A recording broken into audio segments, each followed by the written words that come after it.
Kamusta mga anime lovers? Bago magsimula ay shoutout sa ating mga awesome Lodi members Mwamu Chup Chup. Nagtaka ang grupo kung anong ginagawa doon ng mga kaibigan. Saka nagpakita ang White Mage at sinabing nais niyang makontrol ang lahat ng kasapi ng fairy tale. Nagtaka ito kung bakit wala doon ang ibang kasama nila Natsu, kaya pinag-utos nito sa mga kapatid na parusahan ang ate nila. Samantala sa hotel ay sinabi ni Juvia na kinokontrol sila ng White Wizard at kailangan nilang mag-ingat dahil sa isang iglap ay pwede nitong patayin ang mga kaibigan. Nagsimula din itong kontrolin sila Natsu, subalit dumating si Wendy para pigilan siya. Saka gumawa ng ice wall si Gray at kailangan na nilang tumakas ngunit sa utos ng White Mage ay winasak ni Laxus ang ice wall. Pero pinabayaan silang makatakas dahil alam ng White Mage na babalik din ang mga ito. Kaya nais niya na lang mag-focus na makontrol si Aldoron. Pinaliwanag ni Juvia na ang White Mage ay sumapi lang sa katawan ni Toka. At si Toka rin ang nag-release sa kanya upang makahingi ng tulong. Dagdag pa nitong nais ng White Mage na kontrolin ng 5 Dragon Gods. Plano daw nitong gamitin si Mercphobia upang makontrol niya ang iba pang mga dragon pero dahil natalo ang Water God ay hindi niya muna pinatay ang Fairy Tail members dahil balak niya muna silang gamitin. Nagkaroon ng pagyanig dahil sa utos ng White Mage na wasakin ang orb sa kanang kamay ni Aldoron. Sinasabi din ni Juvia ang plano nito na wasakin ang 4 na natitirang orb para makontrol niya na rin ang Wood Dragon. Dahil rin dito ay marami pa silang oras para isa-isahing talunin ang mga kaibigan para matanggal ni Wendy ang kontrol ng White Mage sa kanila. Nag-aalala sila Erza at Gray kina Laxus, Mira, Jalal at Gajil dahil malalakas ang mga ito ngunit sasapukin daw silang lahat ni Natsu. Dahil dito ay lumakas na rin ang loob ng mga kasama. Sumusunod si Juvia kay Gray dahil nawalan daw siya ng kapangyarihan dahil sa ginawa ng kalaban. Nang makita sila ni Big Slow at bigla siyang hiniwan ni Freed.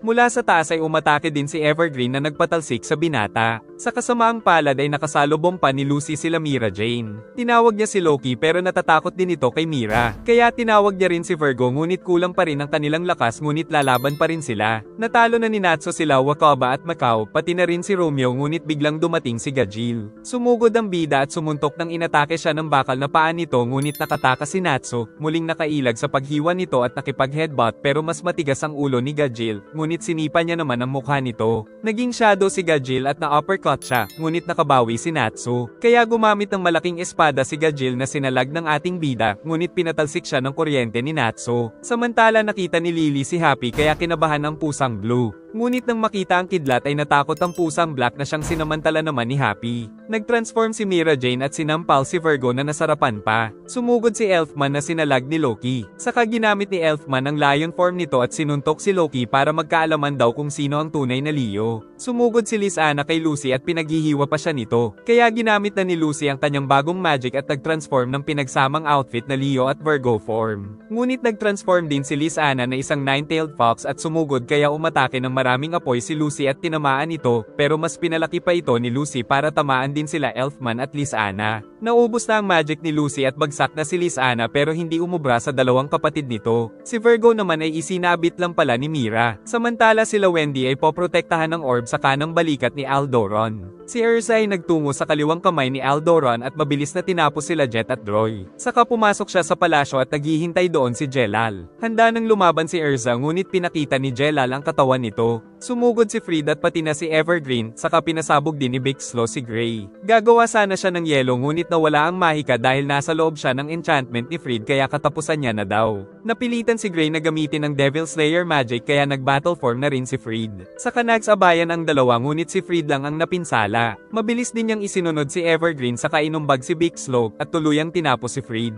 Naglagay pa ito sa kanya ng enchantment ngunit hindi nasaktan kaya pinagsusuntok siya nito. Sinubukan din siyang gawing bato ni Ever at kontrolin ni Big Slow pero naglaho si Gray at pinagtinginan sila kaya naging bato si Big Slow at naging manika si Ever. Kasabay ng pagyanig ay napapagod na ang dalawa sa labanan. Ngunit dumating si Levi para protektahan si Gajil. Inatake siya nito ng mga bala ngunit balewala kaya tatamaan siya sa sikmura ngunit dahil buntis si Levi ay hindi tinuloy ni Natsu. Kaya siya pa ang nilagay nito sa sasakyan na kahinaan ng bida. Kalaban ni Erza si Jelal ngunit nadidistract siya dahil nakahubad ito. Pumasok sila Wendy sa simbahan at nakitang nabihag ang mga kaibigan. At kagagawa nito ng isang lalaking gagamba na binugahan siya ng mga sapot na iniilaga ng dalawa subalit nahuli pa rin sila nito. Gumamit siya ng magic subalit muli lang siyang nahuli ng mas makapal na sapot at idinikit sila sa pader. Saka ito nagpakilalang isang Dragon Eater na si Nebaro ng Diabolos Guild. At dahil amoy dragon si Wendy ay nais siyang kainin nito. Samantala ang grupo nila Kiria ay nagpaplano na kung paano papatayin si Aldoron. Si Erza ay nagsuot ng sexy cat costume para maakit si Jelal. Saka nagsuot pa siya ng iba't ibang costume kaya hindi na nakapagpigil si Jelal at pinatungan siya nito, subalit dumating si Laxus kaya ibinalik ni Erza ang kanyang armor. Tinanong ni Laxus kung ginagawa ba ni Jelal ang kanilang misyon. Ngunit dahil sa alindog ni Erza ay nakalimutan na nito ang utos ng White Mage kaya magkakalaban sila ni Laxus. Sa kasamaang palad ay dumating pa si Kiria. Iniligtas si Natsu ng isang lalaki. Pero nais pala siyang kainin nito dahil ito ay si Wraith the Spirit Dragon na isang Dragon Eater mula sa Diabolos. Umatake ito ng spirit magic na mula sa espiritu ng mga tao. Ngunit pagsuntok ng bida ay hindi niya ito matamaan. Dumating si Happy pero hindi nito nakikita si Wraith. Tuluyang binalot ng sapot ni Nebaro si Wendy at kinuha ito para kainin ngunit sinipa siya at nagawang ilabas ang mga kamay at mukha. Pero pagsugod ay nadapa. Natalo na rin pati si Loki. Kaya pinabalik na sila ni Lucy saka tinawag nito si Taurus. Pinalabas din niya si Gemini at nag-transform kay Lysana. Ngunit kinontra ito ng abo saka tinaga ni Mad Mole ang ulo ni Taurus at nagpakita na rin si Scullion. Galit na galit si Mira Jane sa gumawa nito kay Lysana kaya sumugod at nahiwa si Scullion ngunit pinatalsik ni Mad. Sinuntok ni Elfman si Mad ngunit hindi ito nasaktan. Si Scullion naman ay inatake si Mira ng mga abo. Ngunit hindi talaga ito mapinsala ni Mira Jane. Kaya pinasabog niya na lang ito ng black magic kaso sinipa lang siya ni Scullion. At si Lucy ay nahuli pa ni Lysana. Giit nitong kung hindi aanib si Lucy ay kailangan niya itong patayin, kaya nais niyang gawin itong kasapi ng White Mage para maging kakampi. Umatake si Kiria na pinatalsik ni Laxus. Ngunit pinaghihiwa ng magic nito ang buong paligid. Sinamantala ni Erza na kunin ang orb ngunit pinigilan siya ni Jelal dahil nais niyang magtanan sila. Hindi talaga nakikita ni Happy si Wraith kaya sinabi nitong ang mga Dragon Slayer lang ang nakakakita sa kanya kaya sumali siya sa Diabolos. At nais niyang magpalakas para patayin ang pumatay sa kanya. Umatake ito sa bida gamit ang Dragon Spirit Magic saka siya pinasabog.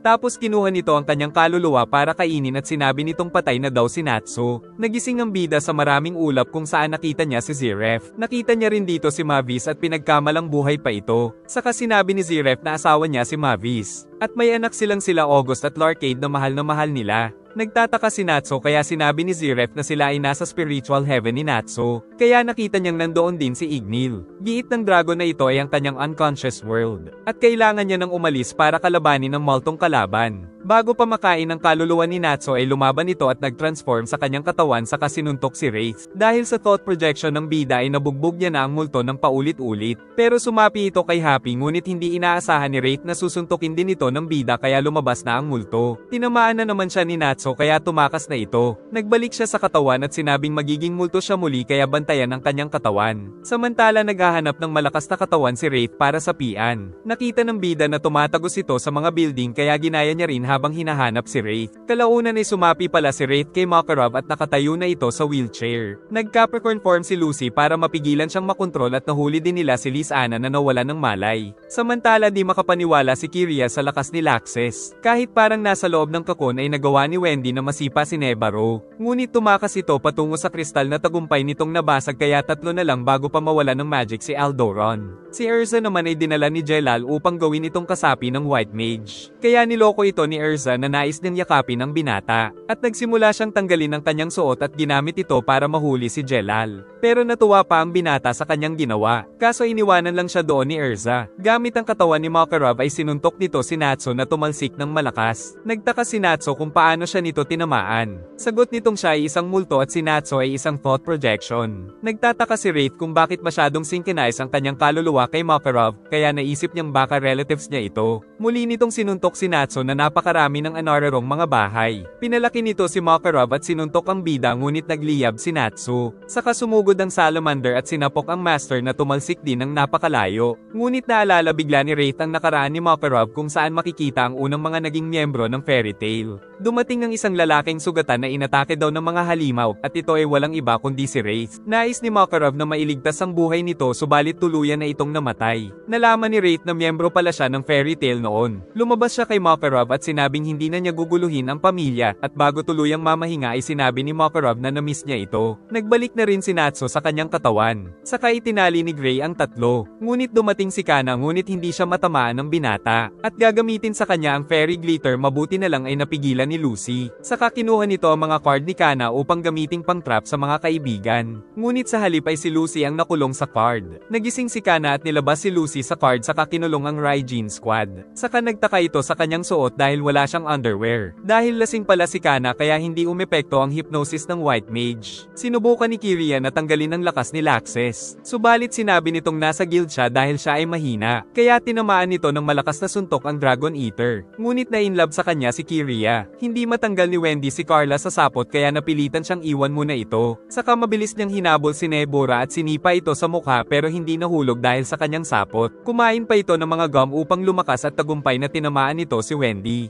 Nakuha na rin nila Kana ang iba pang mga kaibigan. Wawasakin na ni Laxes ang orb nang dumating si Erza at gumamit ng Thunder Empress armor. Patungo sila Natsu sa likod ng dragon dahil iniisip niyang nandoon ang pinakamalalakas na kalaban. Nang makita nila ang liwanag ay sinundan nila ito. Pagpasok ay nakita nila si Toka at ligtas pa ang orb. At nang magising si Toka ay humingi ito ng tulong sa kanya. Nawawasak ang syudad dahil sa laban nila Elfman at Mud Mole. Si Mira naman ay hindi pa rin matamaan si Scullion. Habang sila Lucy ay nag-iisip ng strategy kung paano matatalo ang apat. Nang matauhan ay humingi ng tawad si Toka. Saka niyakap nito ang cute na pusang Blue. At sinabi nitong iniligtas kasi siya ni Natsu sa mga bandido kaya crush niya daw si Natsu pero si Happy ang tinutukoy niya. Kaya nang malaman niya na ang pangalan ni Happy ay lalo siyang natuwa. Saka nagbalik ito sa tunay niyang anyo na isang exceed kaya nagkagusto na rin si Happy. Pagsugod ni Erza ay nakailag si Laxes at winasak siya ng malakas na suntok nito. At umatake pa ng Lightning Dragon's Roar kaya nawasak ang armor ni Titania. Kaya ginamit niya ang Anti-Dragon Slayer Sword ngunit ginamit na rin ni Laxes ang Red Lightning Dragon Mode at umatake nang naiwasan ni Erza na hiniwa ito ngunit nasikmuraan siya at napinsala. Saka sumugod ngunit nasipa sa mukha pero nasaktan si Erza sa Red Lightning na sinundan pa ng sipa. Nakabawi naman si Erza sa katawan nito subalit sa isang iglap ay napinsala na naman siya. Saka umilag sa suntok ni Boy Kidlat subalit sinundan siya ng napakalakas na Red Lightning nito. Nakita ni Kiria na pareho sila ng guild.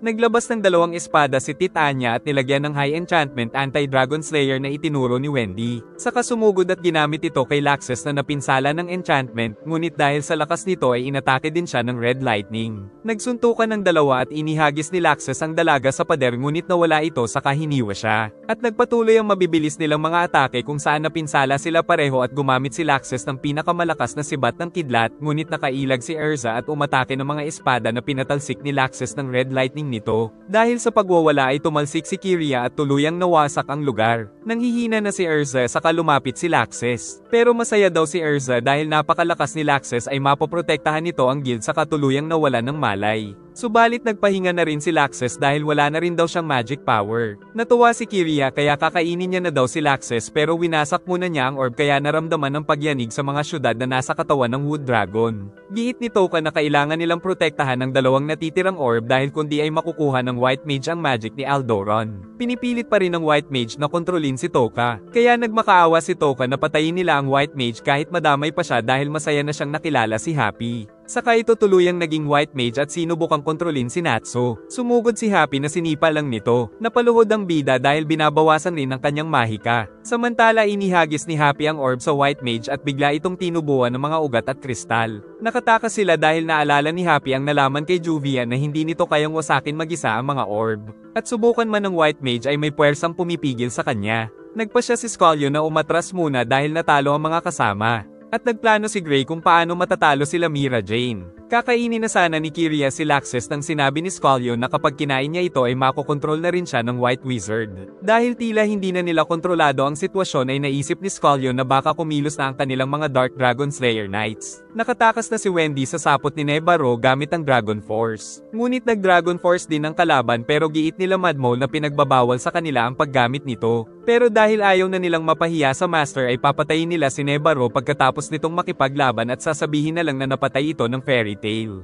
Naging nakakatakot na nilalang si Nevarro at sinuntok si Wendy sa kasinikmuraan nito, tapos binalibag patungo sa bahay. Muli siyang sumugod kaya umatake si Wendy ngunit kinontra ng kalaban. Saka nahuli siya nito at sinuntok ng malakas sa katawan at hindi tinigilan hanggang sa manghina. Pinahirapan siya nito at tinanong kung ano ang una niyang kakainin sa katawan nito. Kaya napaiyak na lang si Wendy ngunit pinilit niyang makatakas sa sapot at nagamit niya ang kapangyarihan ni Irene Belserion dahil sumanib ito noon sa kanya. Dahil dito ay nasuntok niya ng malakas sa tiyan ang villain, saka pinagsasapok pa ito sa mukha. Ngunit nakabawi ito at tuluyang nagtransform na isang nakakatakot na halimaw. Saka sumugod at pinagsusuntok siya nito. Giit ni Irene na hindi pa nito nagagamit ang 1% ng kanyang kapangyarihan. Muli siyang napatalsik ng halimaw. Nais ni Wendy na matalo lang ito pero ayaw niyang patayin. Sagot ni Irene na tuluyan na itong naging halimaw kaya ang paraan na lang ay ang patayin ito. Kaya kinontrol niya si Wendy at naglabas sila ng napakatinding kapangyarihan. Nakita ito nila Natsu na agad nilang pinuntahan. Pero hindi pala tuluyang pinatay ni Irene si Nevarro. Nagtataka si Wendy kaya sinabi ni Irene na bago siya mamatay ay inilagay niya ang sarili kay Wendy. At matutulog daw muna ito sa loob ng katawan ni Wendy hanggang sa makahanap siya ng lilipatan na bagong katawan. Tinuro din ito ang High Separation Enchantment para matanggal niya ang White Mage sa katawan ni Toka. Nakita nila Natsu at Happy na parang may kausap na multo si Wendy. Kaya sinubukan ulit ni Natsu ang Thought Projection pero hindi na niya magawa. Sinabi ni Wendy sa kanila na alam niya na kung paano matatalo ang White Mage pero kailangan muna nilang iligtas si Carla. Samantala hindi makapili si Happy sa dalawang chicks na pusa. Pagod na pagod si Gray ngunit nahuli na nila sila Mira Jane at Elfman, pati na rin sila Makarov. Nalaman ni Kana na pwede na nilang kunin si Laxus dahil hindi ito gumagalaw. Pero hindi nila malalaman kung nasaan si Jelal dahil hindi ito kasapi sa guild. Pagdating nila kay Carla ay nandoon din sila Warren at Max. Pinaliwanag nila ang sitwasyon kay Carla nang biglang yumanig dahil tila nawasak ang isa pang orb kaya kailangan na nilang magtungo sa White Mage. Si Mes pa lang nang wasak sa isa pang orb. Nang mag-teleport ay nakita niyang walang malay ang kanyang boss at pinag-utos nitong wasakin niya na agad ang natitirang orb para makuha niya ang kapangyarihan ni Aldoron. Winasak na nga ito ni Mes kaya nagsimulang gumalaw ang Wood Dragon dahil sa sakit na nararamdaman. Dahil sa ginawa ni Mes ay nawasak ang katawan ni Aldoron na kinaroroonan ng mga syudad.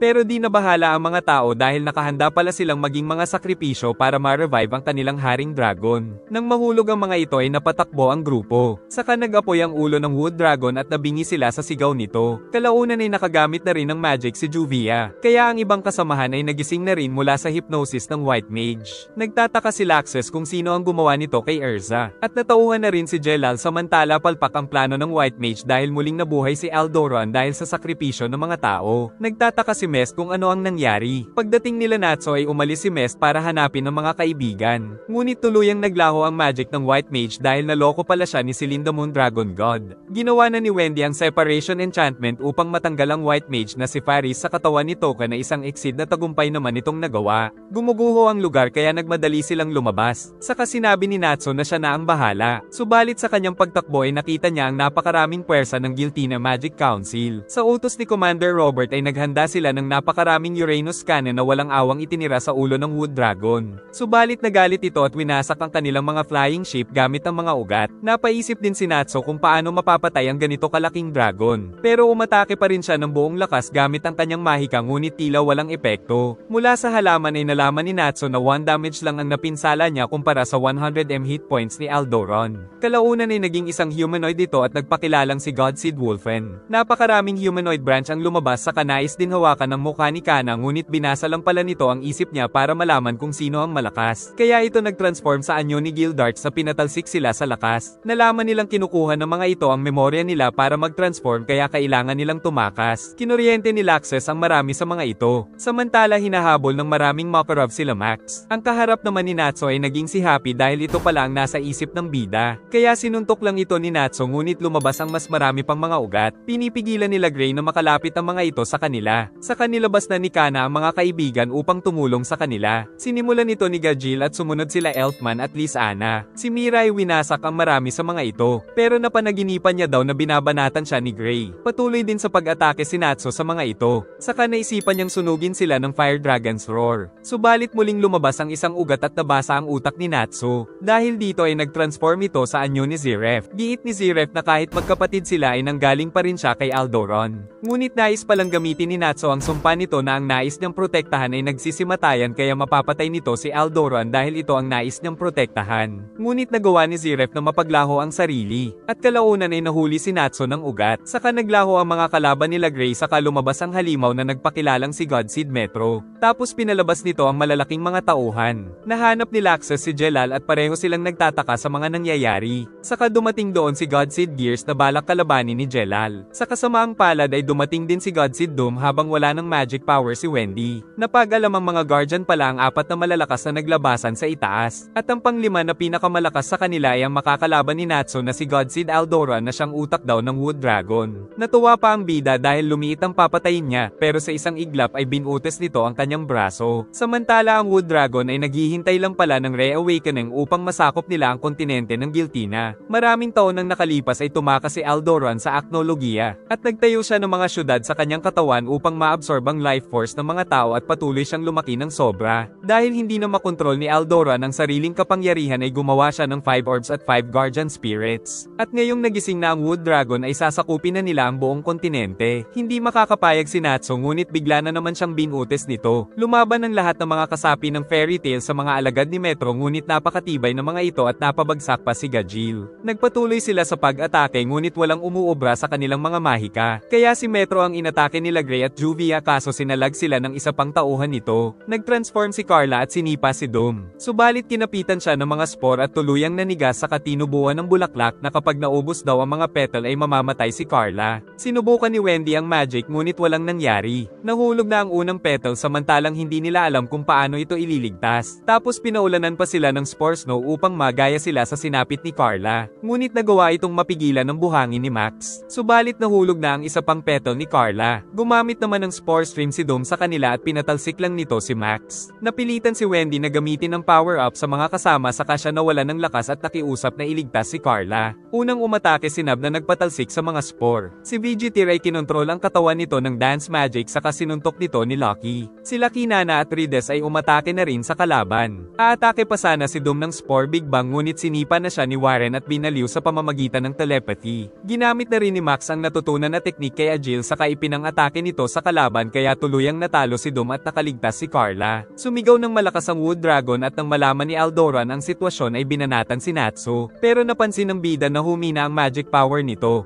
Nag-enjoy ka ba? Mag-like and subscribe at pindutin ang bell para updated ka sa susunod na upload. Sana ay nagustuhan nyo at mag-like and subscribe ka na rin para muha-muha chup chup.